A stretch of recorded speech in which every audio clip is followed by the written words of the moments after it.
I'm going to present our work today, SCAVY, automated discovery of memory corruption target in the Linux kernel for privilege escalations. So as with other software, the Linux kernel is no stranger to bugs. In fact, sysbot, an open source tool, has been constantly running for more than 5 years on the kernel, and it has found bugs. And as you can see from the graph over there, the dashed line in orange, I know you cannot see the color that well, but the dashed line in orange shows all the bugs that have been found by the sysbot, and the red line in the bottom shows the bugs that have been fixed. Which, this happens, like, the discrepancy is because there is a limited amount of manpower to fix all those bugs. And this results to also having privilege escalation vulnerabilities increasing over time. And so the question is, how do we find and prioritize patching the severe bugs? The idea is to automatically search the state machine after the bug is first triggered. And the defender is going to search from an initial state and try to find if an exploitable state is reached. And it would look something like this. You have the kernel running on the normal states, and at some point, you're going to find an initial state, which is going to be the vulnerable one. It would look something like this. You'd find the bug triggered out of bound or use after free, and then you're going to explore that until you find an exploitable state. And the idea is that if if the exploitable state is reachable, the bug is severe. So the problem statement is as follows. We search for bugs using tools such as syscaller or try4cfl. And then from that point, we have some ideas that the bug can advance further.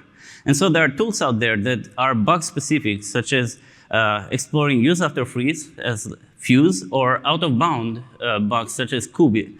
And if an exploitable state is found, for example, like an instruction pointer register control or a write what where, then the bug is considered exploitable. However, finding these exploitable states is largely a manual work. And corrupting function pointers in a kernel object is what is known to reach instruction pointer registers. So that's the bottom line. And our question is as follows. First, let me show you that there is some discrepancy. The problem would look more like this. You have more bugs than exploitable states. Some of them are going to be reaching the exploitable ones. Some others we don't know. We say that they might not. However, what we presume is that what if there are more of them? What if which ones are exploitable states, and how do we find them? So the contribution that we make are as follows.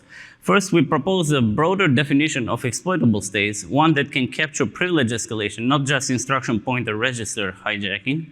Second, we define a unique search space to look for these exploitable states.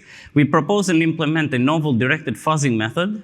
And fourth, we propose and implement a novel privilege escalation detection oracle to complement our definition. However, for this presentation, I'm only going to focus on the first three.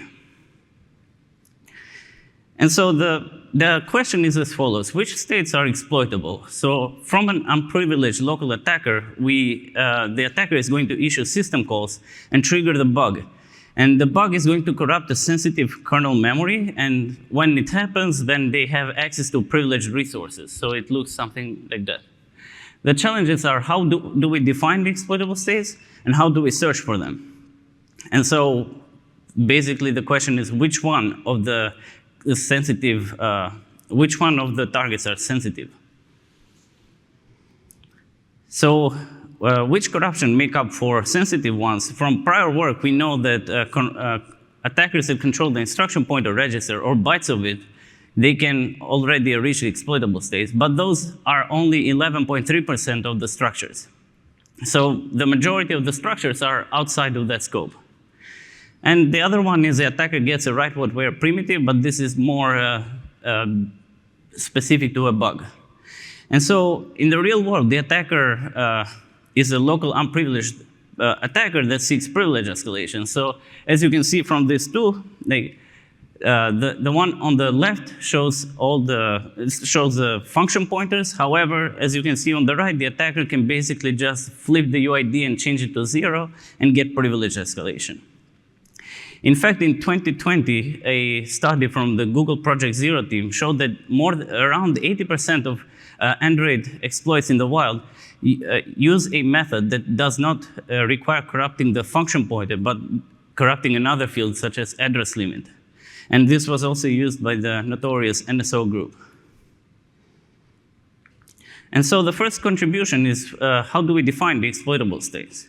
The exploitable state is when the attacker has access to privileged resources, such as a write access to a read-only resource, such as or also a setuid binary, for example, etc password or sudo.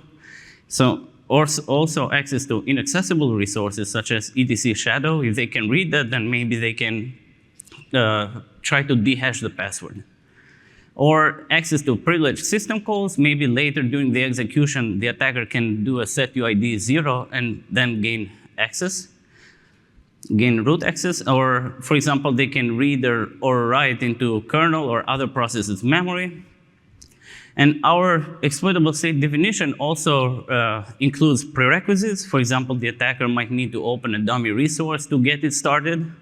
Or maybe they need to leak a kernel memory to perform the corruption on top of that. And also we give post conditions, such as after you perform this corruption, maybe you get a full access to the resource, maybe read-write access, or maybe just access to the first memory page. Or maybe executing privilege operations. So basically, it would look as follows. So this is the part that we're searching for, only those states. And contribution 2 is that we have this unique search space, and we have this following requirements. So unlike prior work, privilege escalation corruption method is bug type agnostic. So it can be used if the conditions are met. So the last step of the weird machine can just be plugged into any bug if it fits. So second, our search does not have an initial kernel bug, so we don't have that orange state. We immediately only searching for the red states. So the search space is larger than prior work. And so it would look something like this. Maybe we have more of those red dots. And second, so to sum it up, we're searching for a program that looks as follows. First, the program will allocate a victim object in kernel memory. For example, you do an open, you get the struct file. Second, the program should inject a corruption into the target field that we're looking for. For example, in this case, the file mapping pointer. And third, we want the program to use the corruption, not just open a resource and then open another one and we don't see anything. So the program should have all the three states. And so the third contribution is that we propose a fuzzing method, a directed fuzzing method, that is searching for these types of programs. So it uses fuzzing to explore the kernel code that allocates and uses the kernel structures. So it would look, the thing that we're optimizing for is to get more allocations, we need to maximize the code coverage, because the idea is that the more code you cover, the more k-mallocs you're going to hit. And this is the first state is same as any normal fuzzer. However, for the next one, for usage, we want to maximize the code coverage only for the code that uses a corruption. So this way, we don't want to open a file and then open a socket. Even though opening a socket gives us more code coverage, we don't care about that part. So we focus on this. So the challenges are as follows. First, one of the challenges is we need to determine what structure type is the allocated object. And we instrument every cast instruction, and we insert fake calls into typecasts and use debugging tools to find this at runtime. And our second challenge is there is more than one way to reach privilege escalation, such as setting the UID to 0, and this would not be causing a crash. So instead, we detect de-escalations. And from this point, we have code that allocates and uses corruption, but we don't know if it's privilege escalation, which is why we have the privilege escalation detection oracle. And unlike prior work, this oracle has to deal with more different types of privilege escalation, so the scope is larger. And for the sake of brevity, we just mentioned that we use a novel differential analysis method to deal with this problem, and the more details are in the paper. And so our evaluation is, for this talk, I'm only going to evaluate this part on how well does our tool explore the third state.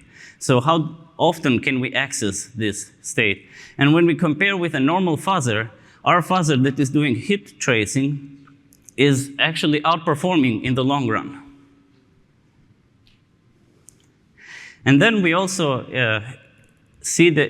try to compare the exploitable state definition with prior work that is focused on the instruction pointer hijacking, or write what where. And we find that our tool finds 3 times more exploitable state for the same number of POCs that were generated during fuzzing. And the conclusion is not that we're doing better, but our definition is larger, therefore our results make a lot of sense. So we're calling for a more broader definition that captures privilege escalation. And in fact, our tool also found like 17 new fields. As you can see, the first 3 are known fields that reach privilege escalation, and the rest is like new ones. We evaluated these fields on 6 different CVEs. We got the POC code for each CVE, and then just removed the part of the original code and replaced it with what SCAVY found. And we were able to get a POC for 19 of all those fields. And for 2 of them, we actually generated an end-to-end exploit. So the conclusion is that our tool provides a more comprehensive definition of the exploitable states, and we open sourced SCAVY that automatically finds privilege escalation fields and hopefully proactively deploy defenses against them. And the takeaway is that our tool is aiming at enhancing the bug exploitability assessment tool with a larger scope. And this is basically the end of it. I'm open for questions. Thank you.